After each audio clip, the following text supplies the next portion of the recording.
ये चैप्टर हमारा बहुत ही मज़ेदार और इंटरेस्टिंग चैप्टर है, एग्ज़ाम में आ जाएगा तो मज़े। इस चैप्टर में देखो हमको फाइनल अकाउंट्स बेसिकली प्रिपेयर करने होते हैं, ठीक है।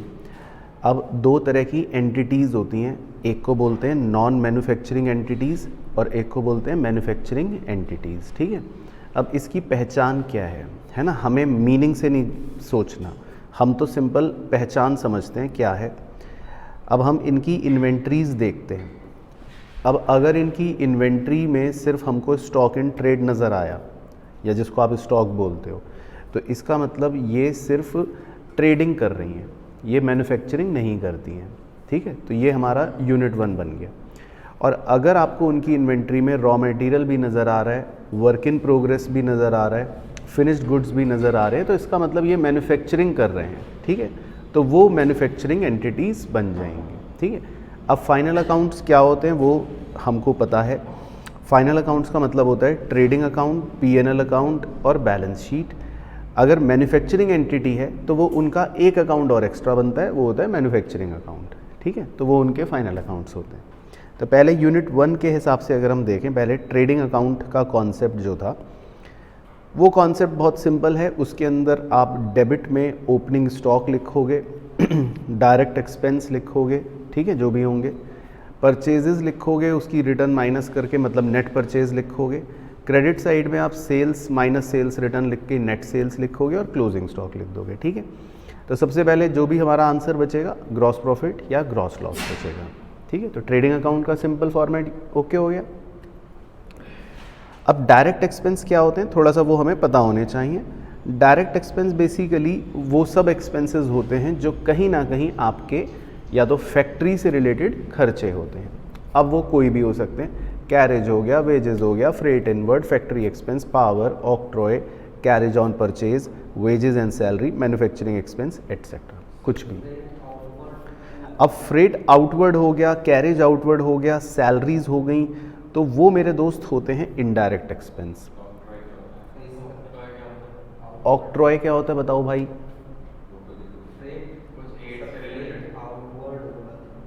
ऑक्ट्रॉय होता है एक टैक्स होता है जब आप सामान खरीदते हो। अब फ्रेट आउटवर्ड हो गया, कैरेज आउटवर्ड हो गया, ठीक है, या कैरेज ऑन सेल हो गया, या सैलरीज हो गई, एडवर्टाइजिंग का खर्चा हो गया, रेंट हो गया, डेप्रीसिएशन का खर्चा हो गया, ट्रेडिंग के खर्चे हो गए, मतलब जो भी सेलिंग के खर्चे हैं।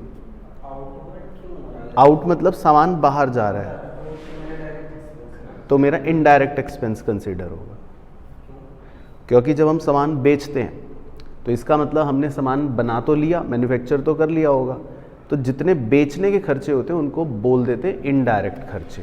तो ये सारे हमारे आउटवर्ड के बेचने के खर्चे हो गए, ठीक है, इनडायरेक्ट खर्चे।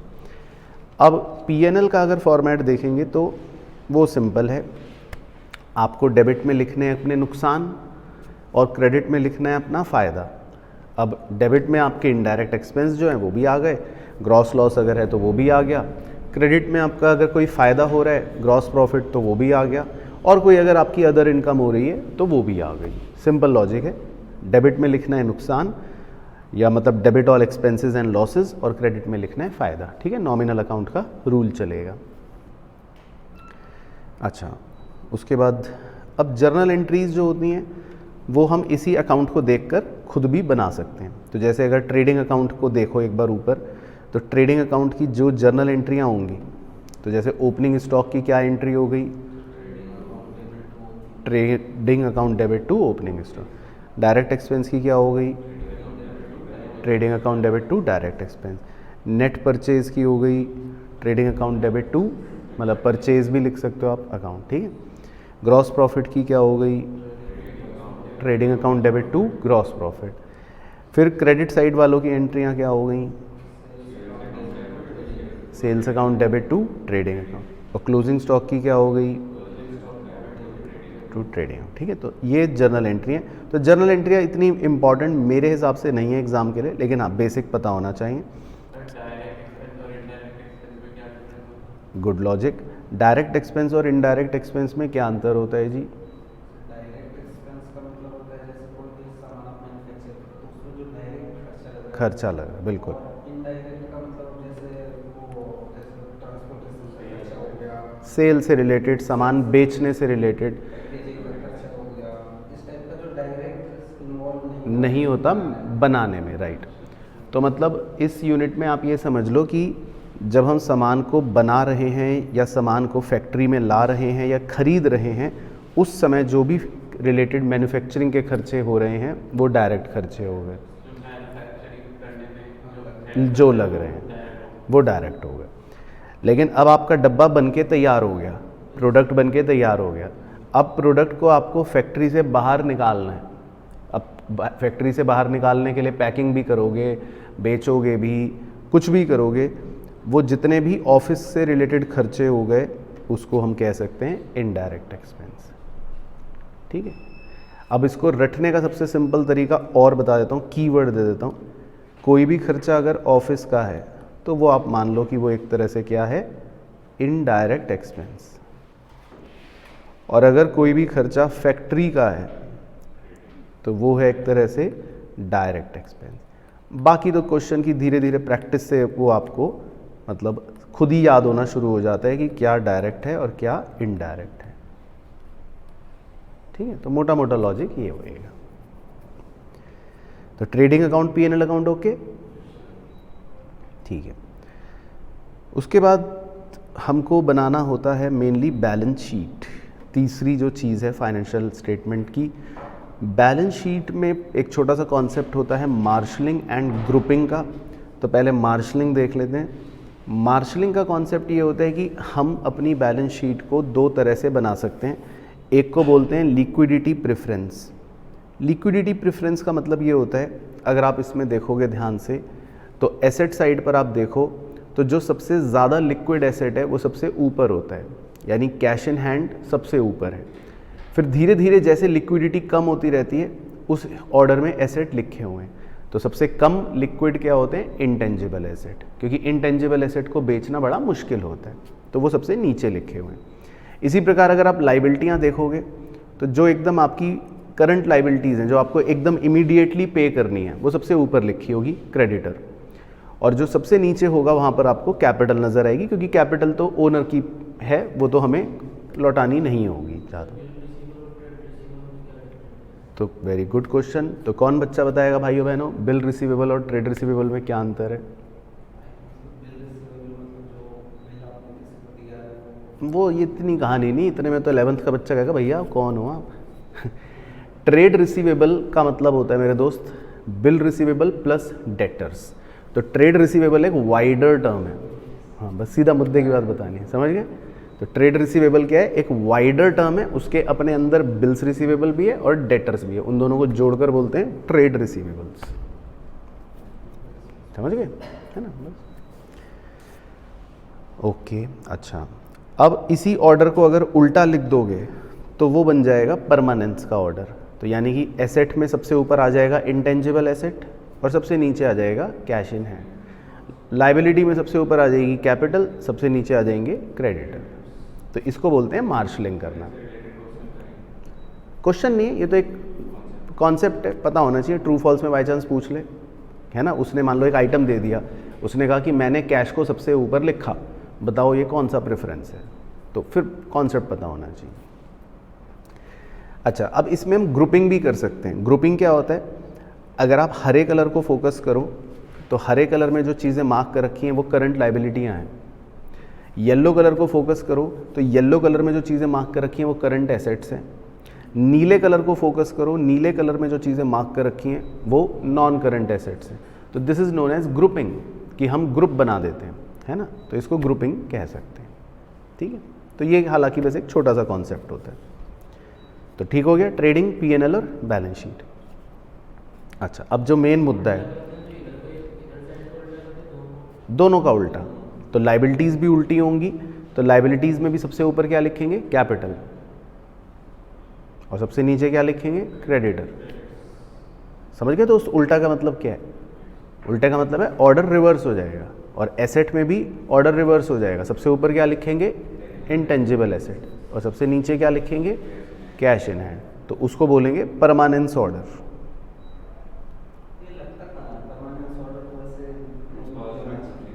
लगना बगना कुछ नहीं, आप मुद्दे की बात समझो। अब मतलब कॉन्सेप्ट समझ आया? हाँ, तो बस वो पूछ सकता है। तो आपको लॉजिक पता होना चाहिए। परमानेंस ऑर्डर का मतलब ये है कि ऊपर सबसे नॉन लिक्विड एसेट होगा और सबसे नीचे लिक्विड एसेट, और लिक्विडिटी ऑर्डर में सबसे ऊपर लिक्विड होगा और सबसे नीचे नॉन लिक्विड। ठीक है, चलो अब मैं एक चीज़ पूछूंगा जो मेन है। बैलेंस शीट की डेबिट साइड बताओ कौन सी होती है? लाइबिलिटीज। तो लगाओ गाल पे 4 थप्पड़। बैलेंस शीट के नज़रिए में एसेट साइड को कौन सा साइड बोलते हैं? डेबिट साइड, बैलेंस शीट में। ठीक है, और क्रेडिट साइड कौन सी? हाँ ठीक है, तो ये तो बेसिक है चार्टर्ड अकाउंटेंट साहब। एग्जाम में डेबिट क्रेडिट क्या है? नहीं लिखना, वो तो मन में सोचना है। बाकी P&L अकाउंट में डेबिट साइड कौन सी होती है वो तो पता ही है, ये वाली, और क्रेडिट साइड वो वाली। ट्रेडिंग अकाउंट में डेबिट साइड कौन सी होती है? ये वाली, और क्रेडिट साइड वो वाली। अब ये सर आप क्यों पूछ रहे हो सर ये बातें? तो मेरे भाइयों ये इसलिए पूछ रहा हूँ और इसलिए बता रहा हूँ क्योंकि ट्रायल बैलेंस हमें दे रखा होता है, ठीक है, और ट्रायल बैलेंस के अंदर हमें सिर्फ 2 ही कॉलम दे रखे होते हैं। एक कॉलम होता है डेबिट और एक कॉलम होता है क्रेडिट। तो आपका एक सिंपल सा फंडा चलता है, वो ध्यान से सुनना। ट्रायल बैलेंस का अगर मान लो कोई भी क्रेडिट आइटम दे रखा है आपको, ठीक है, लेट से, तो कोई भी क्रेडिट आइटम जो है वो किसी ना किसी इन 3 जगहों में से क्रेडिट साइड पर ही जाएगा। 3 जगहों का मतलब है, एक हो गया ट्रेडिंग अकाउंट, एक हो गया P&L अकाउंट, और एक हो गई बैलेंस शीट। ठीक है, तो आपको ये पता होना चाहिए कि ट्रायल बैलेंस का अगर कोई भी क्रेडिट आइटम दे रखा है, उसको नीला कलर कर लेते हैं यूनिफॉर्मिटी के लिए, तो वो किसी ना किसी क्रेडिट साइड पर ही पोस्ट होगा। ये रूल होता है, तो इसलिए फंडे क्लियर होने चाहिए। तो जैसे आपको सेल्स दे रखा है तो वो कहाँ पोस्ट होगा? ट्रेडिंग अकाउंट में सेल्स, हाँ है ना। क्रेडिटर दे रखा है तो वो कहाँ पोस्ट होगा? बैलेंस शीट में। तो ट्रायल बैलेंस में मेरे भाइयों जितने भी क्रेडिट आइटम दे रखे होंगे वो इन्हीं 3 जगहों पर कहीं ना कहीं जाएंगे, ये श्योर है। अच्छा, इसी प्रकार मान लो कोई डेबिट आइटम दे रखा है आपको, मान लो दे रखा है जी डेबिट आइटम मशीन, या कुछ और भी दे रखा है, तो डेबिट आइटम कहाँ जाएंगे? सिर्फ डेबिट साइड पे, यानी येलो वाली जगहों पर। तो आपको ये याद रखना है कि डेबिट आइटम्स जो होते हैं वो सिर्फ डेबिट साइड पर ही जाएंगे। तो अगर मशीन दे रखी है तो वो कहाँ जाएगी? हाँ, एसेट साइड। और कुछ दे रखा होगा तो वो भी डेबिट में ही जाएगा। तो ट्रायल बैलेंस के डेबिट आइटम को डेबिट में ही लेके जाना है, क्रेडिट आइटम को क्रेडिट में ही लेके जाना है। तो कम से कम इतना लॉजिक तो क्लियर हो ना कि भाई डेबिट कौन सी साइड होती है। पता चला वही गड़बड़ हो रही है, तो क्लियर हो गया जी। अच्छा, लेकिन जो एडजस्टमेंट्स होते हैं, जो भी 1 2 3 4 कुछ भी एडजस्टमेंट्स का मतलब ये होता है कि आपने इनको साल के दौरान रिकॉर्ड नहीं करा, तो इसीलिए हर एडजस्टमेंट जो भी होगी, मान लो ये एक एडजस्टमेंट है गोला, तो ये एडजस्टमेंट का प्रभाव 2 एस्पेक्ट्स पर पड़ता है, क्रेडिट पर भी और डेबिट पर भी। जैसे उदाहरण के तौर पर ऐसे ही लिख रहा हूँ, उदाहरण के तौर पर मान लो हमको दे रखा है एडजस्टमेंट कि भाई मशीन को डेप्रीशिएट कर दो 10 रुपये, ठीक है। अब इसका प्रभाव 2 जगह जाएगा। हाँ, तो अब एक तो एरो लेके जा रहा हूँ, P&L में चला गया डेबिट साइड, तो ये डेबिट एस्पेक्ट हो गया, और बैलेंस शीट में जाएगा क्रेडिट साइड।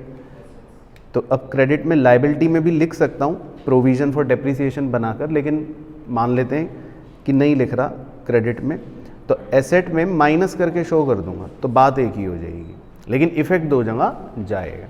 तो एडजस्टमेंट्स के जो प्रभाव होते हैं वो 2 इफेक्ट्स डालेंगे, ठीक है। और ट्रायल बैलेंस के अंदर जो चीज़ें होती हैं वो तो डेबिट की डेबिट में पोस्ट हो जाती हैं और क्रेडिट की क्रेडिट में पोस्ट हो जाती हैं। तो क्लियर हो गया जी, ठीक है। तो बस ये तो था पहला बेस। बाकी एडजस्टमेंट्स देख लो क्या क्या हैं। एक एडजस्टमेंट है क्लोजिंग स्टॉक। क्लोजिंग स्टॉक आपकी 2 जगह जाती है, कहाँ कहाँ जाएगी? ट्रेडिंग अकाउंट के क्रेडिट में और बैलेंस शीट के एसेट में। लेकिन अगर आपको ये क्लोजिंग स्टॉक एडजस्टमेंट में नहीं दे रखी ट्रायल बैलेंस में दे रखी है तो फिर तो खाली एक ही जगह जाएगी, है ना, तो फिर बैलेंस शीट में जाएगी, है ना, तो ये पता होना चाहिए। ऐसी आउटस्टैंडिंग एक्सपेंस ये दो जगह जाएगा, एक तो आपका जो भी एक्सपेंस है ट्रेडिंग में या पीएनएल में वहाँ पर चला जाएगा डेबिट, और दूसरा बैलेंस शीट इन लायबिलिटी। और अगर ट्रायल बैलेंस में दे रखा होगा आपको तो लायबिलिटी इन बैलेंस शीट। तो येलो कलर का मतलब ये है कि अगर ये बैलेंस शीट, अगर ये ट्रायल बैलेंस में दे रखा है तो फिर एक ही जगह लिखेंगे, ठीक। प्रीपेड एक्सपेंस, प्रीपेड एक्सपेंस को हम रेस्पेक्टिव एक्सपेंस में से माइनस कर देंगे। हाँ, क्योंकि मेरे दोस्त एक्सपेंस तो क्या पता ट्रेडिंग में हो और एक्सपेंस तो क्या पता पीएनएल में हो, तो कहीं पर भी हो सकता है ना एक्सपेंस तो मेरे भाई, तो इसीलिए दोनों जगह पर जा सकती है एक्सपेंस आउटस्टैंडिंग। तो इसी प्रकार अगर प्रीपेड एक्सपेंस भी है तो वो भी कहीं भी जा सकती है, ट्रेडिंग में भी जा सकती है या पीएनएल में भी जा सकती है। तो जहाँ पर भी जाएगी वो रेस्पेक्टिव एक्सपेंस में से हम उसको डिडक्ट कर देंगे। और दूसरा कहाँ लिखेंगे, बैलेंस शीट में एसेट साइड, और अगर ट्रायल बैलेंस में दे रखा है तो एसेट साइड, ठीक है। और ट्रायल बैलेंस में तो आप लॉजिक भी लगा लेना, वही लॉजिक ट्रायल बैलेंस का आइटम तो ना सिंपल है, अगर आपको ट्रायल बैलेंस में डेबिट साइड पर दे रखा है तो कहाँ लिखना है, डेबिट में ही लिखना है। और अगर ट्रायल बैलेंस में क्रेडिट में दे रखा है तो कहाँ लिखना है, क्रेडिट में लिखना है। तो ट्रायल बैलेंस का लॉजिक तो यही लेकर चलना है, बस कभी गलती होगी ही नहीं। अच्छा जी, एक्रूड इनकम, इनकम में क्या करना है, जोड़ देना है। तो इनकम कहीं पर भी हो सकती है, और दूसरा बैलेंस शीट में एसेट साइड, तो वो हो गया। Income received in advance, income में से माइनस कर देना है और बैलेंस शीट में लायबिलिटी साइड।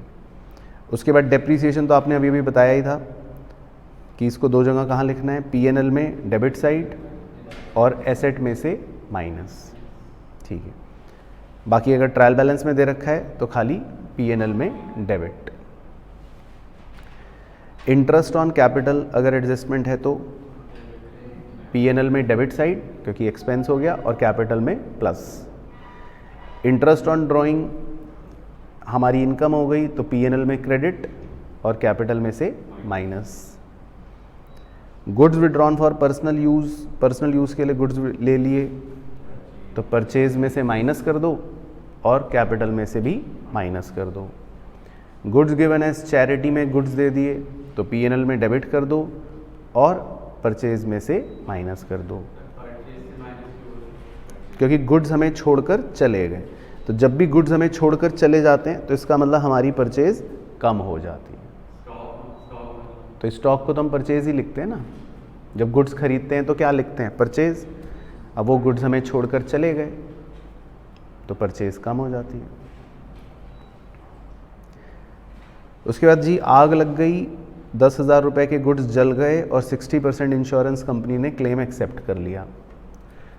तो जितने रुपए की आग लगी उतने गुड्स तो परचेज में से माइनस कर दो और पीएनएल में डेबिट कर दो, और जितना इंश्योरेंस कंपनी क्लेम दे रही है 60% मतलब 6,000 रुपये, उतना पीएनएल में मतलब आपका लॉस कम हो जाएगा क्लेम 6,000 से, और इंश्योरेंस कंपनी का क्लेम रिसीवेबल बैलेंस शीट में एसेट साइड पर आ जाएगा। ठीक है भाइयों बहनों, तो यहाँ तक कोई डाउट तो नहीं। अच्छा मान लो क्लेम ना मिलता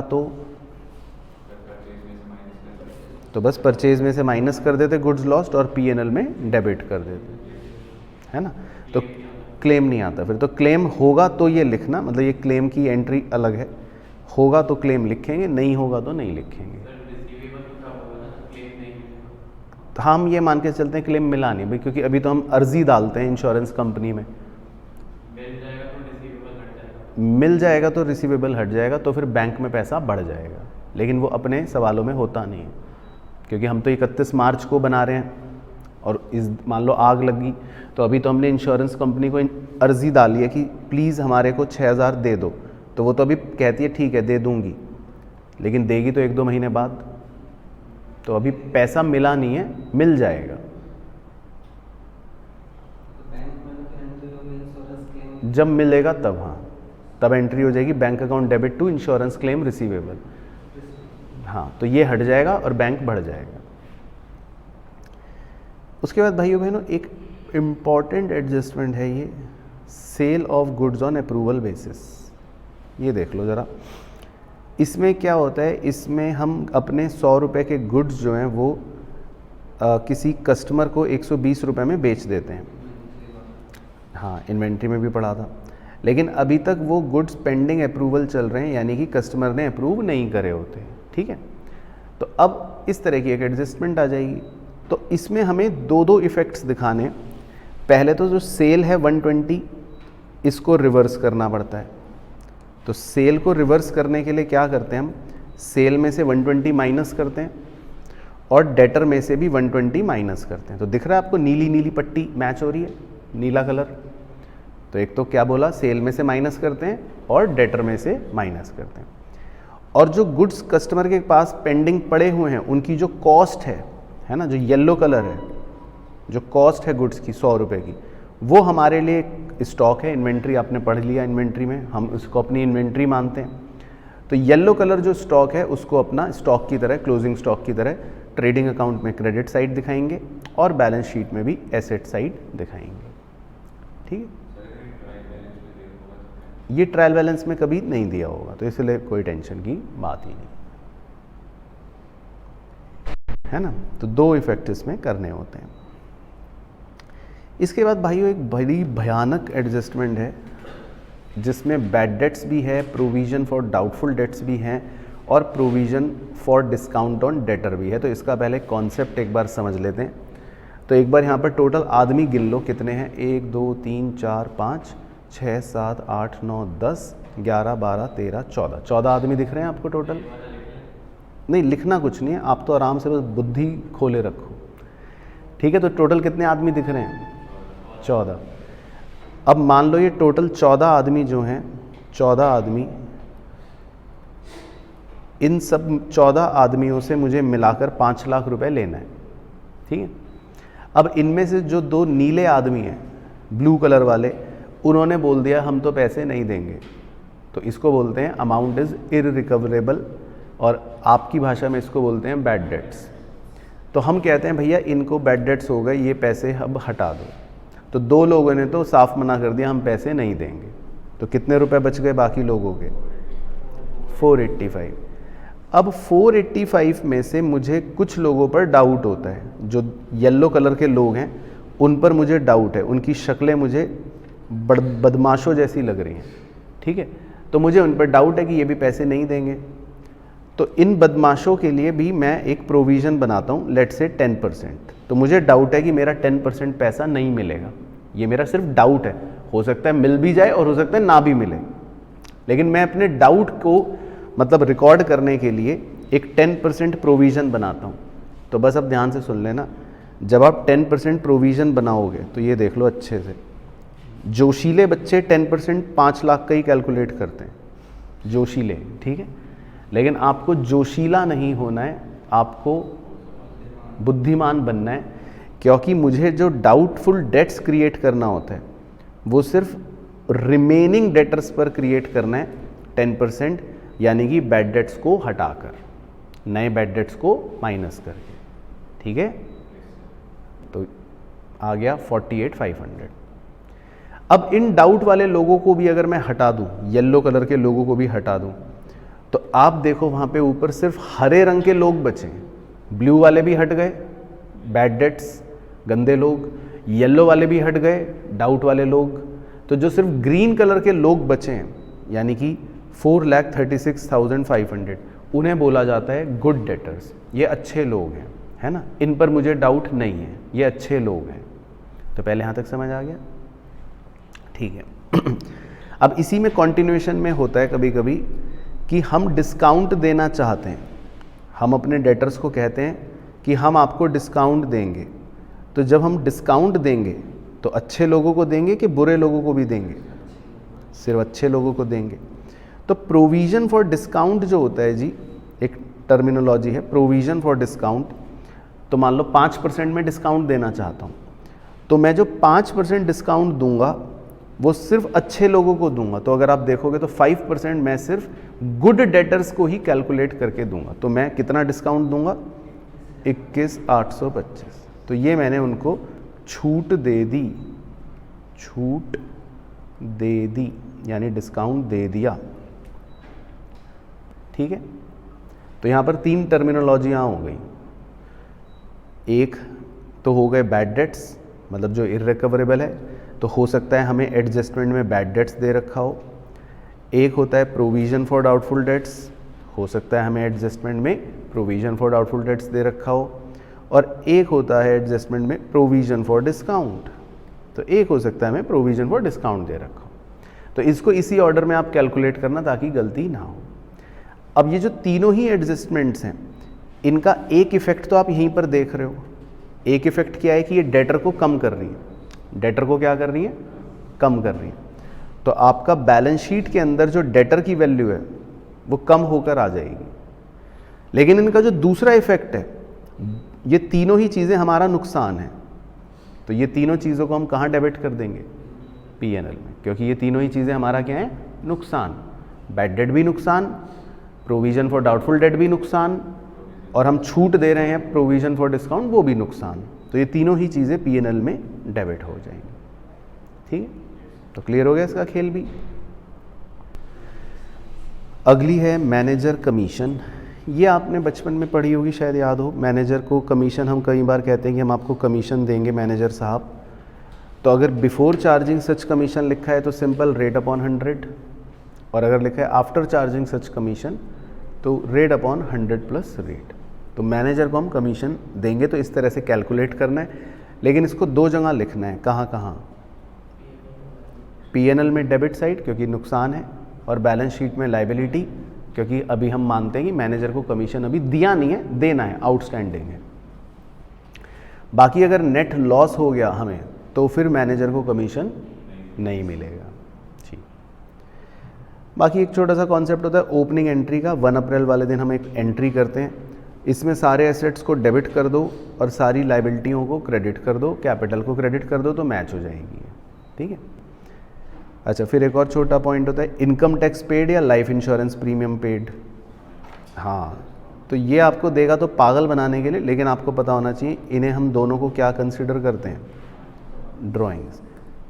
क्योंकि इनकम टैक्स भी प्रोप्राइटर का अपना पर्सनल होता है और लाइफ इंश्योरेंस प्रीमियम भी प्रोप्राइटर का अपना पर्सनल होता है। तो इसको 2 जगह दिखाना है, कैपिटल में से भी माइनस कर देंगे और कैश में से भी माइनस कर देंगे। फिर 19th एक इंटरेस्टिंग, हाँ तो एक्सपेंस है बिजनेस का, लेकिन लाइफ इंश्योरेंस मतलब प्रोप्राइटर का। हाँ,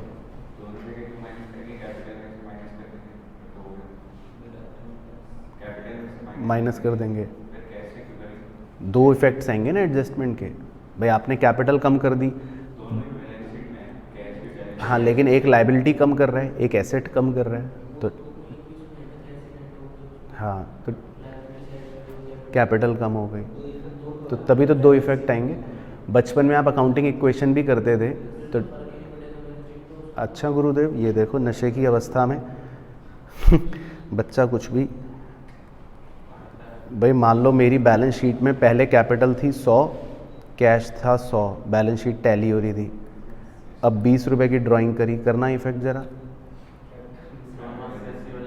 दोनों से 80 हो गए ना, तो हो तो गया चेंज, कम हो गया ना। ये भी 80 हो जाएगी और ये भी 80 हो जाएगी। क्यों, गलत तो नहीं कह रहा? बता देना भैया, सीए की डिग्री नहीं तो सरेंडर करूं। हैं, डुअल इफेक्ट तो ऐसे ही चलेगा, कैपिटल भी कम हो गया और कैश भी कम हो गया, तो बैलेंस शीट तो फ़र्क तो डालेगी ही, वैल्यू तो बदलेगी।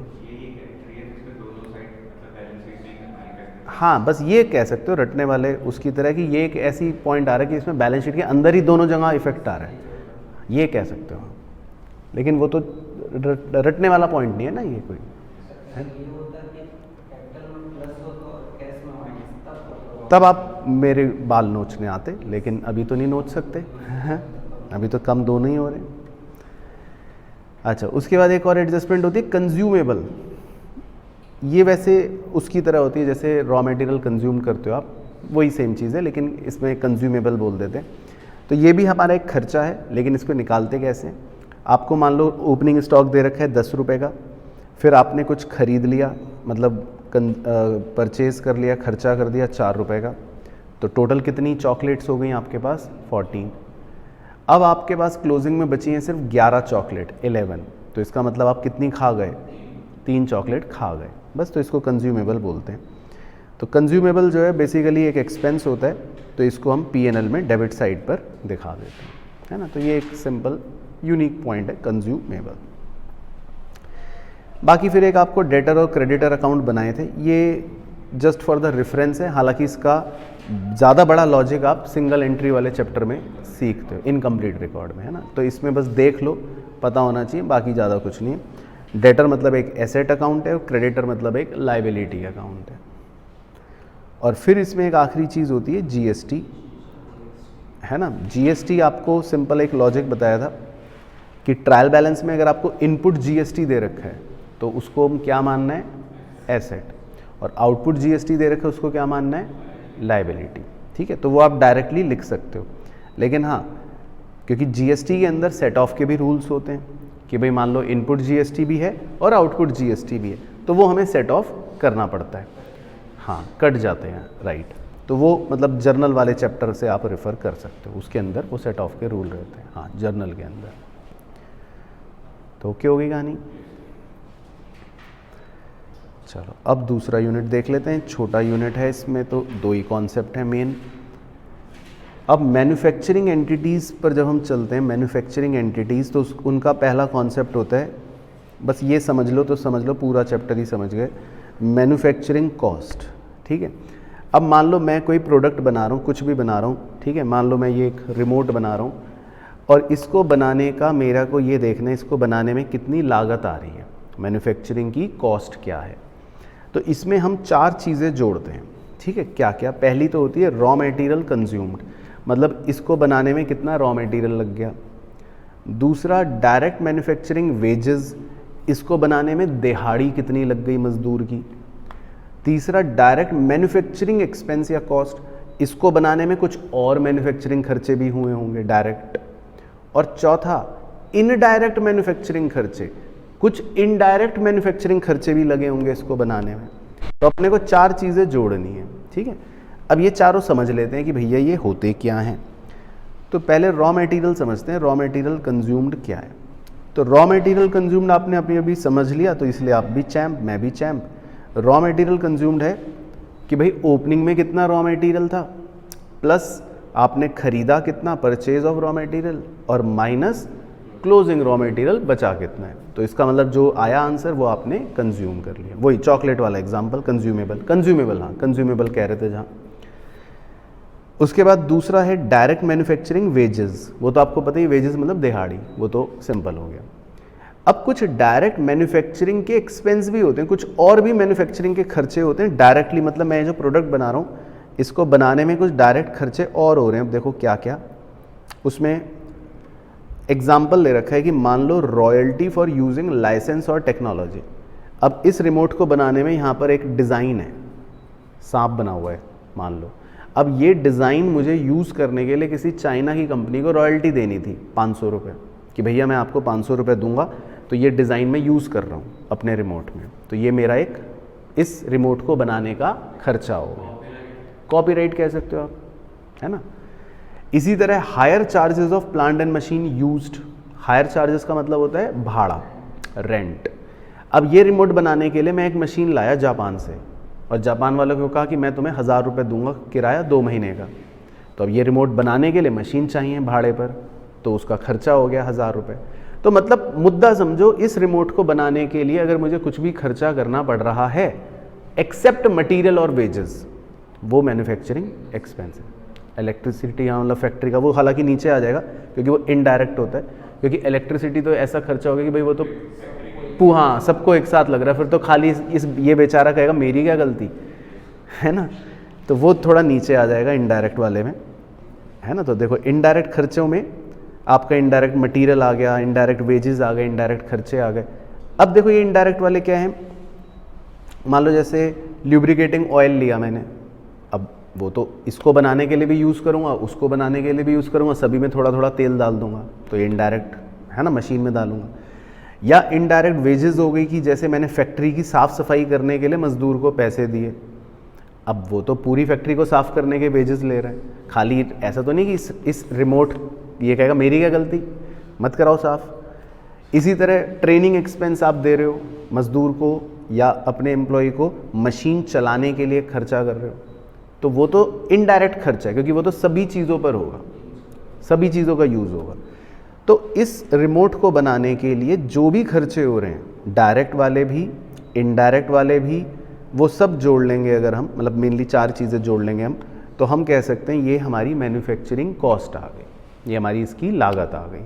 ठीक है, तो मैन्युफैक्चरिंग कॉस्ट का डायरेक्ट क्वेश्चन आता है 4 नंबर का एग्जाम में, तो फॉर्मूला याद रखना, raw material consumed plus direct manufacturing wages plus direct manufacturing expense plus indirect manufacturing expense, है ना, जो भी होंगे। अच्छा, फिर दूसरा कॉन्सेप्ट होता है छोटा सा, वो होता है बाय प्रोडक्ट का। अब जब हम रिमोट बनाते हैं या जब हम कोई भी प्रोडक्ट बनाते हैं, तो मेरा एफर्ट तो रिमोट बनाने के लिए होता है, लेकिन इसको बनाने के एफर्ट में हो सकता है कोई प्रोडक्ट अपने आप बन जाए बिना मेरी एफर्ट के। इस उदाहरण को समझने के लिए हमने लिया था कि दूध से घर में मैं जब पनीर बनाता हूँ तो मैं तो फोकस करता हूँ पनीर बनाने पर, अच्छा पनीर बनाना है दूध से। अब वो बनाने की प्रक्रिया में बटर मिल्क यानी कि छाछ अपने आप बन जाता है, तो छाछ बनाने की कोई भी कॉस्ट नहीं होती, क्योंकि मैंने छाछ बनाने के लिए तो कोई एफर्ट डाला ही नहीं, मेरा एफर्ट तो पनीर बनाने के लिए है, मेरी मेहनत तो पनीर बनाने के लिए है, तो मैं तो पनीर को बना रहा हूँ, तो छाछ जो अपने आप बन गया उसको क्या बोल देंगे, बाय प्रोडक्ट। तो बाय प्रोडक्ट्स की ना कॉस्ट नहीं होती कभी भी कुछ, लेकिन इनको हम बाज़ार में बेच देते हैं, और इनको बाज़ार में बेचते हैं तो उस वैल्यू को कहते हैं NRV, या मतलब नेट रियलाइजेबल वैल्यू। तो जब हम बाय प्रोडक्ट्स को बाज़ार में बेचते हैं तो बताओ हमारी क्या हो जाएगी, कॉस्ट कम हो जाएगी, राइट। तो इसीलिए ये हमारे मतलब कॉस्ट को कम करता है, या एग्जैक्ट टर्मिनोलॉजी बोलें तो ये हमारी अदर ऑपरेटिंग इनकम हो गई, कि भैया आपने छाछ बेचा, इनडायरेक्ट इनकम हो गई, राइट। इसे P&L में क्रेडिट नहीं करेंगे, हम अपनी कॉस्ट को अभी कम करेंगे, थोड़ी देर में देखना, हम अपनी कॉस्ट को क्या कर देंगे, कम कर देंगे। तो जैसे हमने अभी कॉस्ट निकाली थी, ऐसे ही सोच लो, इमेजिन कर लो, ये रिमोट को बनाने की कॉस्ट थी मान लो 100 रुपये, और बाय प्रोडक्ट आपने मान लो बेच दिया 3 रुपये का, तो मैं ये मानूंगा कि इस रिमोट को बनाने का खर्चा 97 है। तो ये भी करेंगे, देखो अब कहाँ करेंगे सर, मैन्युफैक्चरिंग अकाउंट में। मैन्युफैक्चरिंग अकाउंट में डेबिट में हम खर्चे लिख रहे हैं सारे, ठीक है। तो हमने देखो रॉ मटेरियल कंज्यूम लिख लिया, हमने डायरेक्ट वेजेस भी लिख ली, हमने डायरेक्ट एक्सपेंस भी लिख लिए, हमने इनडायरेक्ट एक्सपेंस भी लिख लिए। तो अगर आप शुरू के 4 काले रंग के देखो, ये जो 4 खर्चे लिखे हुए हैं, शुरू के 4 काले रंग के खर्चे, तो बताओ ये क्या लिखे हुए हैं, मैन्युफैक्चरिंग कॉस्ट। उसका फॉर्मूला तोड़ो, क्या था, raw material consumed, direct wages, direct expense जो भी है, और इनडायरेक्ट एक्सपेंस। तो टेक्निकली हमने सारे खर्चे लिख दिए मैन्युफैक्चरिंग के। हाँ, ये तो प्रोडक्ट से रिलेटेड, अभी तो हम मैन्युफैक्चरिंग कर रहे हैं, प्रोडक्ट तो बिकेगा ट्रेडिंग P&L में जाके, अभी तो प्रोडक्ट मैन्युफैक्चर हो रहा है, तो यहाँ पर सिर्फ मैन्युफैक्चरिंग के खर्चे लिखने हैं। उसके बाद हाँ, वो डायरेक्ट होगी ना, ट्रेडिंग में नहीं जाएगा, अभी दिखाऊंगा। ट्रेडिंग में आपका कोई इस बार डायरेक्ट एक्सपेंस आता ही नहीं, क्योंकि सारे डायरेक्ट एक्सपेंस तो कहाँ चले गए, मैन्युफैक्चरिंग में। तो इस बार ट्रेडिंग अकाउंट की खूबसूरती होती है कि इसमें कोई डायरेक्ट वेजेस डायरेक्ट एक्सपेंस ही नहीं आता, क्योंकि सारे डायरेक्ट एक्सपेंस तो कहाँ चले गए, मैन्युफैक्चरिंग अकाउंट में। तो यहाँ तक क्लियर हो गया। बाकी अगर कोई वर्क इन प्रोग्रेस है हमारे पास, मान लो ओपनिंग में जो भी था वर्क इन प्रोग्रेस वो डेबिट में लिख दो, क्लोजिंग में जो भी था वो क्रेडिट में लिख दो, वो हमको क्वेश्चन में दे रखा होगा। अब क्रेडिट में देखो, एक सबसे इंपॉर्टेंट नीला रंग करता हूँ, क्रेडिट साइड में एक चीज़ क्या लिख रखी है, सेल ऑफ बाय प्रोडक्ट। तो ये देखो क्रेडिट साइड में लिखने का मतलब है कॉस्ट को कम कर रहा है। तो डेबिट में आपके सारे खर्चे आ गए, कॉस्ट आ गई, और क्रेडिट में मतलब सेल ऑफ बाय प्रोडक्ट आ गया, वो उसको कम कर रहा है। तो येलो कलर में आपका आंसर आ जाएगा, तो वो एक तरह से मैं हिंदी भी लिख देता हूँ पहली बार आप सबके लिए। तो येलो कलर में जो आंसर है वो एक तरह से है लागत किस चीज़ की, जो गुड्स आपने बनाए, मैन्युफैक्चर करें। तो ये आपकी गुड्स बनाने की लागत आ गई, तो इसको इंग्लिश में कहते हैं कॉस्ट ऑफ गुड्स प्रोड्यूस्ड। बस, तो ये आपका संपूर्ण खर्चा है गुड्स बनाने का। तो इस पूरे संपूर्ण खर्चे को आप पोटली बनाकर कहाँ ले आओगे, ट्रेडिंग अकाउंट में। तो ये संपूर्ण खर्चा ट्रेडिंग अकाउंट में डेबिट साइड पर आ गया। बस, बाकी ट्रेडिंग अकाउंट में तो जो चीज़ें नॉर्मल हम लिखते हैं वो एज इट इज़ लिख देंगे। ओपनिंग स्टॉक जो डेबिट में लिखना है फिनिश्ड गुड्स का वो लिख देंगे।